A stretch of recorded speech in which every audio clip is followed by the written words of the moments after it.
दोस्तों, जनमंच पर फिर से आपका स्वागत है। हरियाणा कांग्रेस की दिग्गज नेता व पूर्व मुख्यमंत्री चौधरी बंसीलाल की पुत्रवधू विधायक किरण चौधरी कांग्रेस का हाथ छोड़कर कमल पर सवार हो गई है। इसके साथ में ही किरण चौधरी की बेटी पूर्व सांसद श्रुति चौधरी भी भाजपा में शामिल हो गई। इस राजनीतिक घटनाक्रम के बाद कुमारी शैलजा ने किरण के साथ हुई नाइंसाफी की बात की है, जिसके बाद से हरियाणा कांग्रेस में बवाल मचा हुआ है। शैलजा इस समय कांग्रेस की कम भाजपा की नेता ज्यादा दिख रही है। इससे पहले भी कांग्रेस के बहुत से दिग्गज नेता, जिनमें राव इंद्रजीत, भिवानी से सांसद धर्मवीर सिंह, कुलदीप बिश्नोई, नवीन जिंदल, अशोक तंवर, चौधरी रणजीत सिंह चौटाला कांग्रेस का हाथ छोड़ कमल की छांव में जा चुके हैं। हरियाणा के 3 लाल चौधरी देवीलाल, चौधरी भजनलाल, चौधरी बंसीलाल के वंशज अब भाजपा में मनोहर कैंप की शोभा बढ़ा रहे हैं। इसके पीछे क्या स्वार्थ, क्या मजबूरी या क्या दूसरे कारण रहे होंगे, ये जनता के अंदर चर्चाओं में जरूर सुना जा सकता है। ऐसी राजनीतिक दल बदल को, जिसमें दूसरी पार्टी के नेताओं को तोड़कर अपनी पार्टी में शामिल करने वाले नेता को हरियाणा में राजनीतिक का चाणक्य या राजनीतिक में पीएचडी कहते हैं। जिसने भी ये उपाधि देनी शुरू की होगी वो जरूर गैर ईमानदार रहा होगा। आजकल कुछ बुद्धिजीवी पूर्व मुख्यमंत्री मनोहर लाल खट्टर को इस उपाधि से नवाज रहे हैं। इससे पहले चौधरी भजनलाल को ये उपाधि दी हुई थी। ऐसे तथाकथित बुद्धिजीवी जब ये उपाधि देते हैं तो समझ जाइए कि वो राजनीति में हो रहे बड़े गड़बड़ साले को छुपाकर उस पर पर्दा डालने का काम कर रहे हैं। इस राजनीतिक गैर ईमानदारी करने वाले को चाणक्य बताना ही लोकतंत्र की हत्या है, क्योंकि सबको मालूम है कि भाजपा दूसरी पार्टियों के नेताओं को तोड़ने के लिए शाम दाम दंड भेद की नीति पर कार्य कर रही है। इसलिए ऐसे किसी भी स्वार्थी दल बदलुओं से सवाल होना ही चाहिए कि कल तक जो आप एक दूसरे को भला बुरा कह रहे थे, आज जब आप दोनों अपने स्वार्थों के लिए इकट्ठे हो गए हैं तो अपने आप अब आप में से कौन गलत है और कौन सही है, ये सवाल जरूर इन दल बदलुओं से और दूसरी पार्टी वालों से करना चाहिए।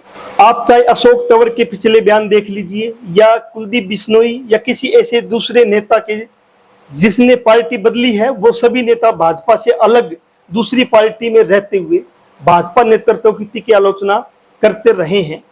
प्रधानमंत्री नरेंद्र मोदी को तानाशाह बोलते हैं। मनोहर लाल ने हरियाणा का भट्ठा बैठा दिया। ऐसे इनके बयान आपको सैकड़ों में मिल जाएंगे।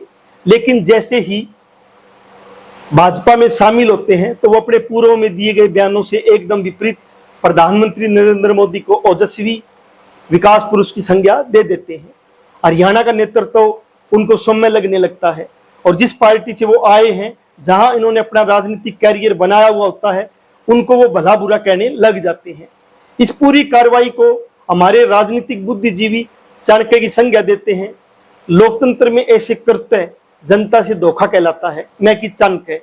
अब बात कर लेते हैं किरण चौधरी की, जो वर्तमान में तोशाम हल्के के विधायक हैं। किरण चौधरी ने अपनी राजनीति की शुरुआत दिल्ली से की। 1998 में दिल्ली विधानसभा का चुनाव कांग्रेस से जीता हुए विधानसभा की उपाध्यक्ष बना दी गई।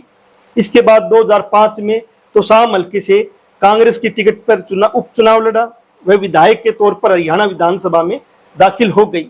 हरियाणा में भूपेंद्र सिंह हुड्डा मुख्यमंत्री थे। किरण चौधरी को हरियाणा कैबिनेट का हिस्सा बना दिया गया। उसके बाद से अब तक 4 बार वो कांग्रेस की टिकट पर तोशाम से विधायक बन चुकी है। 2014 में विधानसभा सदन की नेता भी वो चुनी गई। इसके साथ में इनकी बेटी श्रुति चौधरी भी 2009 में भिवानी महेंद्रगढ़ लोकसभा से कांग्रेस की टिकट पर सांसद चुनी गई।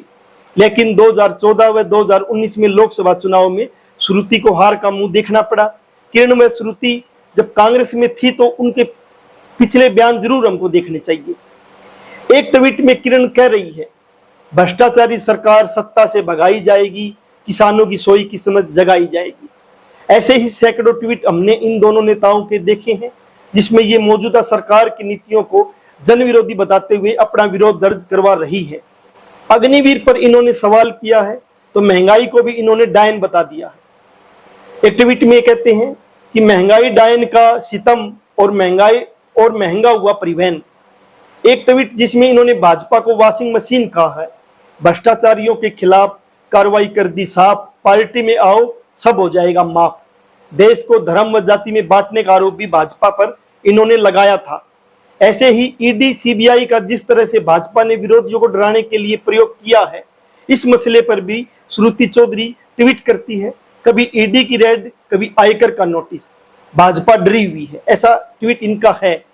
किरण व श्रुति जब तक कांग्रेस में थी, सरकार के प्रत्येक निर्णय का विरोध उन्होंने किया। साथ ही पहलवान लड़कियों का आंदोलन हो, या चाहे किसानों का आंदोलन हो, या मजदूरों का, या कर्मचारियों का आंदोलन हो, उन सभी आंदोलनों का समर्थन इन्होंने किया व सरकार की तीखी आलोचना भी इन्होंने की।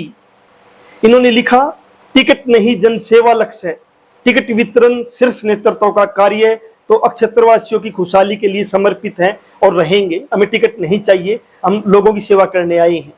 टिकट नहीं मिली तो पहले पार्टी के उम्मीदवार को हराया, फिर पार्टी बदल ली। पार्टी बदलते ही दोस्त और दुश्मन बदल गए। जो जनता का शोषण कर रहे थे वो जनता के खेवनहार लगने लग गई हैं। भिवानी क्षेत्र, जिसमें चौधरी बंसीलाल का राजनीतिक गढ़ बोला जाता है, गढ़ का मतलब ही ये निकाला जाए कि आप जिस पार्टी में हो उस पार्टी में अपने या अपने परिवार के अलावा किसी दूसरे नेता को उभरने ही नहीं दोगे। अगर पार्टी किसी दूसरे योग्य व्यक्ति को आपके तथाकथित गढ़ से किसी दूसरे व्यक्ति को नेता बनाने का मौका देती है, तो आप पार्टी को गालियां देते हुए अपने स्वार्थ के लिए किसी दूसरी पार्टी में डील कर लोगे। किरण चौधरी की बेटी श्रुति, जो 3 बार भिवानी महेंद्रगढ़ सीट से कांग्रेस की टिकट पर चुनाव लड़ चुकी, जिसमें से 2 बार उसने हार का मुंह देखना पड़ा। अब अगर कांग्रेस ने श्रुति चौधरी की जगह राव दान सिंह को टिकट दे दिया तो इनकी नजर में कांग्रेस गलत हो गई।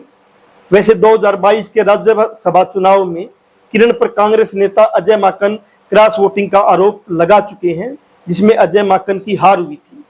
फैसला जनता को करना है कि कैसे नेता अपने स्वार्थ के लिए आपका समर्थन करते हैं, और जब स्वार्थ कहीं दूसरी तरफ दिखने लग जाए तो वो जनता को लात मारकर दूसरी तरफ हो जाते हैं। जनता को जरूर उन सभी नेताओं से सवाल पूछना चाहिए जो ऐसे स्वार्थी कदम उठाकर बिना शर्म आपके बीच आकर गर्व से वोट भी मांगते हैं। जनमंच के साथ आप बने हुए थे, फिर नई स्टोरी के साथ हाजिर होंगे। तब तक के लिए शुक्रिया।